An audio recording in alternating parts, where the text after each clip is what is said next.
Coming off of their fourth straight loss, Buffalo State returned to Collier Field on Saturday to host Frostburg State on a cold and rainy day. Both teams were looking for their first Empire 8 Conference win of the season, but it would be the Bengals who would get on the scoreboard first. After a quick stop on the defense in the Bobcats' opening possession, the Bengals marched down the field on a 16-play, 83-yard drive.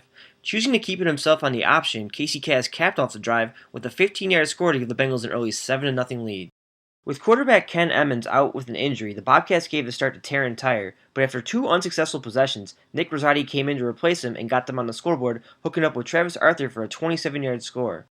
On the next drive, however, Nick Rosati stared down his receiver, and Shaq Frederick read the play, intercepting his pass and returning it to the Bobcats' 18-yard line. Frederick had a chance to take it the distance, but Mitchell Thomas failed to execute his block, and Frederick was left with nowhere to go. It didn't matter, though, because 2 plays later, Kacz would find Caesarae Lewis in the corner of the end zone for a 5-yard score and a 14-7 lead heading into the second quarter. The Bobcats got into Bengal territory on their next drive, but John Alessandro read a screen pass and laid out Michael Forth, forcing him to fumble. Tawan Williams came up with the ball, keeping the momentum on the Bengals' side. Taking another look at the replay, you can see the pressure getting to Nick Rosati, and with the pass a little high, Michael Forth was the sitting duck, and John Alessandro went in for the kill shot. Following the turnover, the Bengals were set up in great field position, and Kacz capitalized with a 19-yard strike to Caesarae Lewis for the duo's second score of the game. The Bengals faked the extra point attempt with Justin Ragusa running a bootleg to the right, and thanks to some help from the defender, he just barely made it into the end zone for 2 points. The Bengals now lead the Bobcats 22-7. As for Nick Rosati, his last appearance came in the game on the next drive. Jahi Owens and Ryan Cowell penetrated the gaps and brought him down for the sack on 4th down. The Bengals went 3-and-out in their next possession, but the defense continued to make big plays. Dealing with pressure from Jahi Owens and Des Howard, Taryn Tyre underthrew his receiver into the hands of Marquise Artis, who somehow broke free of 2 tackles to gain a few extra yards on his return. Once again, Kacz capitalized off of a turnover, this time hitting Mike Doherty for a 9-yard score. The Bengals now lead the Bobcats 29-7. With little time left in the half, Taryn Tyre drove the Bobcats down the field in the 2-minute offense, finding Antonio Wood in the end zone for a 29-yard score. Bobcats now trail 29-14. Looking to add to their lead, the Bengals got off to a good start in the second half. Rich Pete bounced it to the outside and ran up the sideline for a 44-yard gain. The defender got a hand in there to make a shoestring tackle, and Pete was forced to do a somersault. Just 2 plays later, and the Bengals upped their lead back to 22. Kacz found Billy Joyner open over the middle, and he walked his way into the end zone for a 10-yard score. The Bobcats answered back with another hookup between Taryn Tyre and Antonio Wood. The Bengals were fooled by the screen, and Wood sprinted his way to an 8-yard score. The Bengals worked the clock on their next possession with a 13-play, 65-yard drive, and Kacz capped off with a quarterback keeper on the option for a 5-yard score. The Bengals now lead the Bobcats 43-21. Following a 3-and-out, the Bengals reached 50 points on a 7-yard score from Kacz to Caesarae Lewis. It was their third connection in the end zone of the game, tying a career high for Lewis. With a 29-point lead, the Bengals would put their backups in soon after. The Bengals would force the Bobcats to punt on their next possession, but Marquise Artis broke free of his blocker to get a hand on the ball. Several Bengals tried to pounce on the ball but missed, and Dylan May wisely batted the ball out of bounds.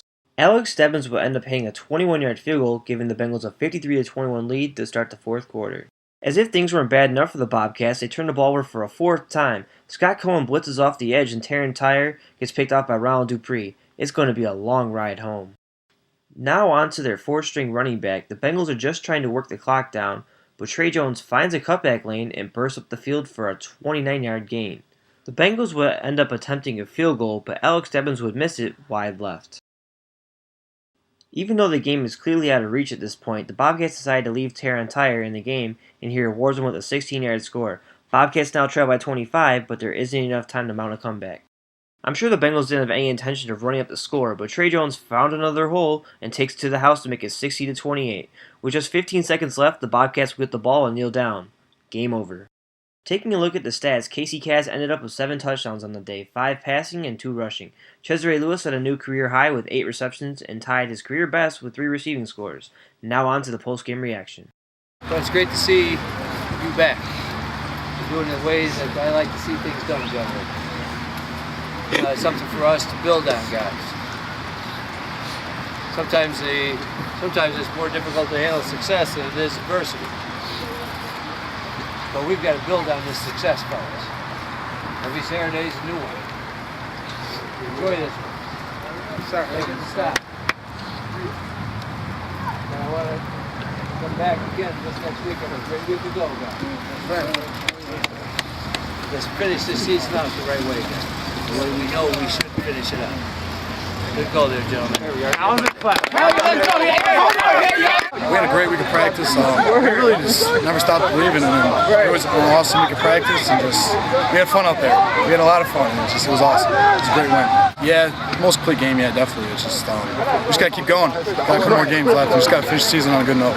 I mean, we're just going out executing what we worked over in practice.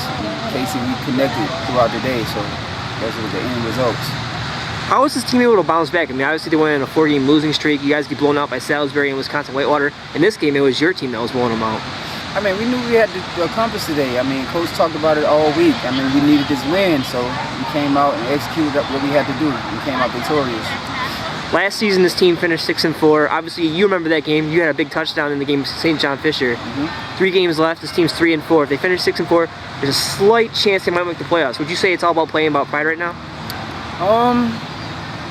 Yeah, at the end of the day, we have to play with pride because since I've been here, I never had a losing season. And that's what I'm looking forward to have a winning season to end my last game of my career.